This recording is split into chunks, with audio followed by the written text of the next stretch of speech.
10 TV's Kevin Landers is live in the newsroom on how religious leaders are dealing with this tough question. Kevin? I spoke to a rabbi and a pastor of a Methodist church. Each one has a unique take on the question: if tragedies like this are allowed to happen, does God exist? From the bombings in Boston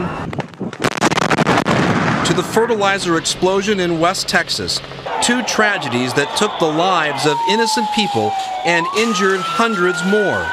Many people are asking, how can God allow this? It's always one of the first questions that someone would ask when there are tragedies such as this. Pastor E. Carey Simonton leads the Bexley United Methodist Church. He views the bombings at the marathon as a result of what he calls human brokenness, not something God had any part of.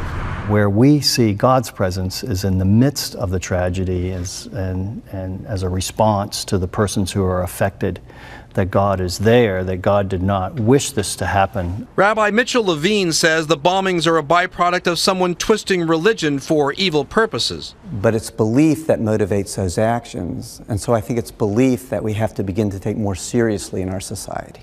Both Pastor Simonton and Rabbi Levine agree evil was at work the day the bombs went off. I would think most followers of Christ would believe that there is evil in the world regardless of what the source of the evil is. But this is a case where people made a choice to do evil, right? So evil motives exist. Regardless of what was behind the Boston bombings or the explosion in Texas, these men of faith agree it was a lot for anyone, regardless of faith, to deal with. You just wonder if it'll ever end. And I think it's just it seems to be getting more prevalent, and that's kind of scary.